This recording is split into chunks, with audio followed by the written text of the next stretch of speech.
Bonjour à tous, bonjour chers amis. Nous nous retrouvons encore une fois.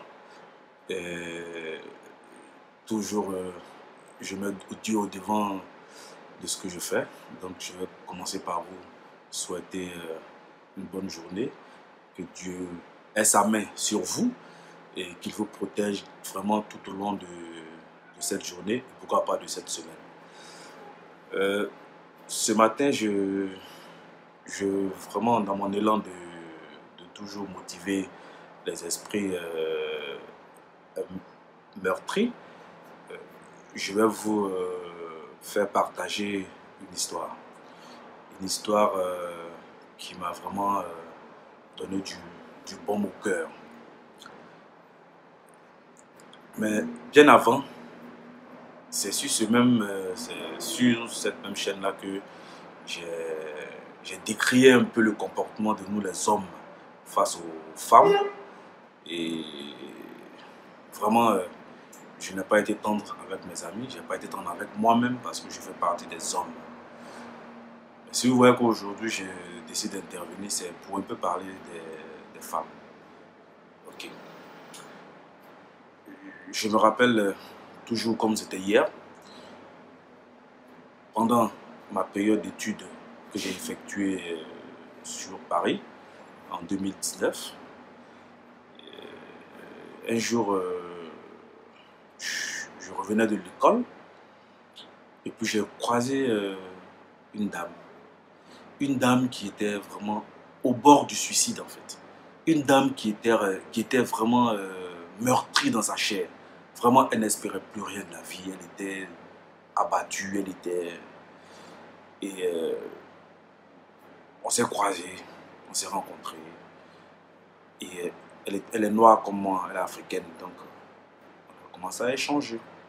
Et j'ai senti ça en elle. Parce que, en tant que quelqu'un qui étudie aussi l'esprit de l'homme, j'ai compris qu'elle avait un problème. Et je lui ai demandé, mais qu'est-ce qui se passe? Pourquoi tu es triste? Pourquoi tu as perdu espoir? Parce que par ta façon de parler, tout de suite, tu sens que tu es désespéré. Voilà voilà l'histoire de la dame. Elle va m'expliquer son histoire. Et je vous demande de vraiment prêter attention à cette histoire-là. Et à la fin, vous allez peut-être me donner des conclusions. Voilà la dame qui est à Paris. Elle vit à Paris depuis une quinzaine d'années. Et vous savez, quand ils sont à Paris, de temps en temps, ils viennent à Abidjan. Voilà. Et elle était installée à Paris, précisément à Saint-Denis. Elle vivait avec son mari. Ils avaient 4 enfants. 3 filles, un garçon. Ils vivaient vraiment bien. C'est vrai qu'ils n'étaient pas mariés légalement, mais ils avaient fait le mariage traditionnel. Le mariage coutumier chez nous en Afrique. Donc, la dame, chaque fois qu'elle vient à Abidjan, elle a dans son quartier, elle a vous savez, il y a cette mode de ma fille du quartier, mon père du quartier. Bon, vous avez ce phénomène-là, ça prend de l'ampleur. Et donc, elle avait une jeune fille là-bas. Quand elle vient à Abidjan, ah, ma fille, ma maman, ma maman, ma maman. Bon, voilà comment les relations ont commencé. Ma maman, maman, fille, maman, fille, maman du quartier, maman, fille du quartier. Et la dame, elle avait un restaurant à Paris. Et après quelques temps, vraiment, elle a vu en la femme, en la fille, quelqu'un de bien, quelqu'un de vraiment correct, quoi. Vraiment, elle s'est dit, bon, vraiment, je peux... Et puis, vu qu'avec le temps, elle allait se fatiguer. Donc, du coup, la dame a fait venir la fille auprès d'elle à Paris. La fille est venue, sa fille du quartier. Bon, puisqu'elle ne pouvait pas loger ensemble, elle a fait loger la fille dans un appart, dans un studio, en fait. Dans un studio. Et puis, elle était, voilà quoi, avec son mari et autres. Donc, sa fille du quartier, elle a même dit à son mari, je fais venir ma fille du quartier, voilà. Donc, venait, quand elle est venue, elle aidait la dame dans ses activités. Vraiment, c'était vraiment comme mère et fille, je vous le dis, c'était comme mère et fille. On ne pouvait pas vraiment savoir que c'est des gens qui étaient des familles différentes, c'est des gens, voilà, vraiment des gens, une femme, deux relations, qui étaient deux personnes vraiment qui étaient unies, vraiment. Et voilà que la dame, bon, même quand elle n'est pas là, la fille vient discuter avec son mari. Puis c'est devenu comme la fille de la femme, sont dans le quartier, dans la maison. La fille vient, donc la femme souvent même elle sort, la fille vient elle est à la maison. Et souvent même le mari, il sort avec la fille pour aller faire des courses et autres, machin, machin. Dans cet élan-là, la dame, elle vit sa vie tranquille, elle fait ses activités, elle ne se doute de rien. Et voilà que des gens l'interpellaient. Ah, mais on voit trop ton mari avec ta fille du quartier. Elle dit non, c'est rien. Vraiment, non. Je pouvais penser à tout sauf à ce que vous voulez penser là. Vraiment, c'est rien. Et un jour, quelqu'un vient lui dire ton mari est en train de se marier. Mon mari est en train de se marier. Il n'a pas compris.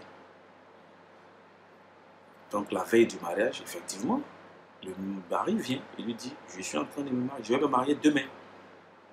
Bon, il va se marier demain. C'est vrai, pour une femme, il va prendre une deuxième femme. Elle est meurtrie dans son cœur. Elle se dit, mais pourquoi elle va prendre une deuxième femme? Est-ce que je ne le satisfais pas? Est-ce que je ne suis pas à la hauteur? Bon, vraiment, c'est un coup de massue, quoi. Bon, et puis le monsieur lui dit, bon, si tu veux, tu prends, si tu veux, tu acceptes, si tu veux, tu n'acceptes pas, quoi.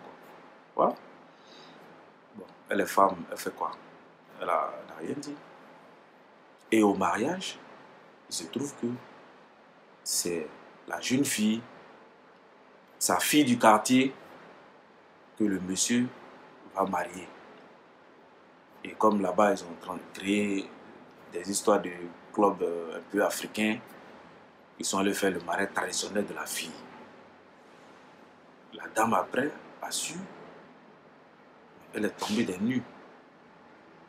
Et c'est comme ça que la dame, quand elle a su ça, et puis en fait la fille, en fait, l'a narguée.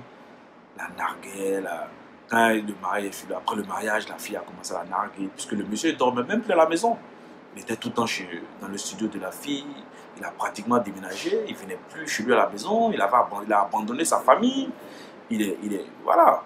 Et la fille, elle était heureuse d'avoir meurtri le cœur de sa maman du quartier, en griffe sa maman du quartier.